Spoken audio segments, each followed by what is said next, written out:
Un ejemplo de movimiento que podemos considerar casi como un movimiento rectilíneo uniformemente acelerado es el de caída libre, es decir, el que tiene un cuerpo que cae cerca de la superficie terrestre.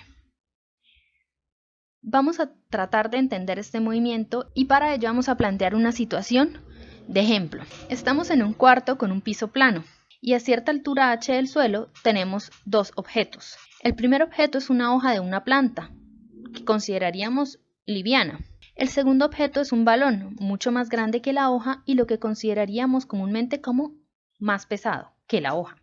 Al soltarlos al mismo tiempo, observaríamos que el balón, que es más pesado, tocaría el suelo primero, mientras que la hoja flotaría en el aire y se demoraría más tiempo en alcanzar el piso.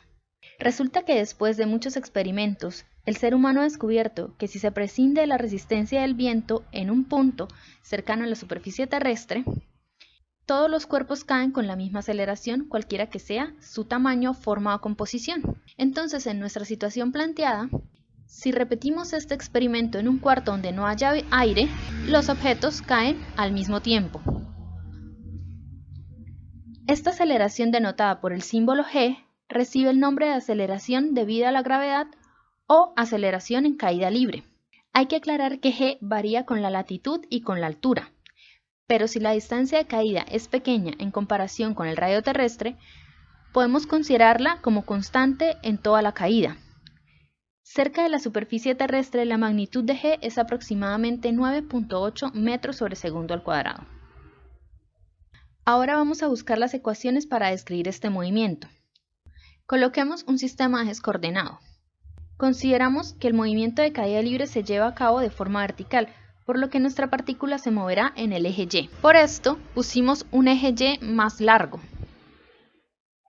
Ahora, la posición la denotaremos con Y y consideraremos que la partícula tiene una posición positiva si se encuentra arriba del punto que seleccionemos como origen y tendrá una posición negativa si se encuentra abajo del punto que se seleccionó como origen. Ahora, esta partícula la colocamos en el origen.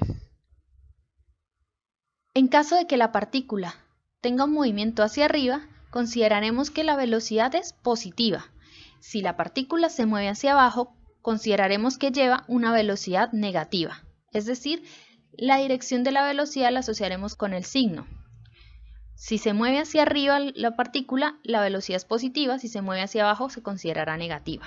Otro detalle es que la aceleración de la gravedad actúa siempre hacia el centro de la Tierra. Por ello, siempre apunta hacia abajo, puesto que el centro de la Tierra siempre estará, digamos, abajo de donde se encuentre una persona o un edificio en pie. Entonces, la aceleración vamos a tomarla siempre con dirección negativa. Siempre entonces en nuestro sistema de ejes coordenado, la aceleración tendría un signo negativo. De esta manera, teniendo en cuenta esto y el hecho de que vamos a considerar que la partícula se va a mover en unas distancias mucho más pequeñas que el radio terrestre, podemos tomar la aceleración instantánea de este movimiento como constante e igual a menos g. Ahora, para encontrar la velocidad instantánea, recordemos que la aceleración instantánea es la derivada de la velocidad instantánea. Luego tenemos que encontrar una expresión cuya derivada nos dé menos g constante. Esto sería una expresión de esta forma. La velocidad instantánea para cualquier instante de tiempo es igual a una constante que multiplica al tiempo más otra constante. Al derivar obtendríamos acá la constante k1. En este caso, la velocidad instantánea para cualquier instante de tiempo t va a ser igual a menos g por t, la constante k1 es menos g, más otra constante que resulta siendo la velocidad inicial del movimiento, velocidad inicial en y. Entonces, esta sería nuestra expresión para la velocidad instantánea en cualquier instante de tiempo para el movimiento de caída libre. Ahora, ¿cómo encontramos la posición? Partiendo del hecho de que la velocidad instantánea es la derivada de la posición. Entonces buscamos una función cuya derivada nos dé esta expresión que tenemos acá en la pantalla. Entonces, una función como esa tendría la forma y de t, la posición en el tiempo, es igual a un medio de una constante que multiplica el tiempo al cuadrado para que al derivar nos dé la constante, más otra constante por el tiempo más C3. Entonces, esta ecuación nos debe dar al derivar esta que tenemos acá arriba. Luego, la posición en el tiempo sería, como constante C1 tendríamos a menos G. Entonces tendríamos menos 1/2 de G por T al cuadrado. Como constante C2 tenemos la velocidad inicial del movimiento, velocidad inicial en Y del movimiento. Esta sería C2. Y como constante C3 tenemos la condición inicial de la posición. Es decir, la posición inicial en la que se encuentra la partícula cuando comienza a describir su movimiento de caída libre. Entonces esta sería Y sub 0. Entonces esta Y sub 0 y B sub Y 0 son las condiciones iniciales del movimiento. Y ahora tenemos las tres ecuaciones para describir el movimiento de caída libre. Ahora entonces vamos a hacer un ejemplo, el cual dice: se deja caer un cuerpo desde el reposo, desde una altura h desconocida, cayendo libremente. Determine su posición y velocidad a los 2 segundos, la altura h si golpea el suelo a los 8 segundos. Entonces, empecemos por notar que nos están diciendo que el cuerpo cae libremente. Esta frase nos indica que el movimiento es un movimiento de caída libre, solo está actuando la aceleración de la gravedad. Entonces, como es un movimiento de caída libre, podemos utilizar las ecuaciones del movimiento de caída libre. ¿Qué dijimos? Que íbamos a aproximar G, la aceleración de la gravedad, como menos 9.8 metros sobre segundo al cuadrado. Y tenemos estas dos ecuaciones, las de velocidad instantánea y posición en el tiempo. Resulta que la aceleración instantánea es constante porque es un movimiento de caída libre, está cayendo libremente, y es igual a la derivada de la velocidad instantánea. Por eso es que tenemos esta expresión de acá. Cuando derivamos esta expresión, obtenemos menos g. Entonces tenemos la velocidad instantánea en el tiempo es menos g por t más velocidad inicial, Vy, 0. Esa velocidad inicial nos la está dando el ejercicio, en este caso, porque dice se deja caer un cuerpo desde el reposo. Esta frase nos está diciendo que la velocidad inicial del movimiento, es decir, la velocidad en el tiempo t igual a 0, es igual a 0. Ahora nos dice desde una altura h desconocida, entonces de ahí vamos a poder obtener la posición inicial, la posición en el tiempo t igual a 0, y la posición en el tiempo t la obtenemos con esta ecuación de acá. Y en el tiempo t, la posición vertical, digamos, es igual a menos 1/2 de g por t al cuadrado más velocidad inicial por tiempo más y0, que es la posición inicial. Cuando derivamos esta expresión encontramos la velocidad instantánea.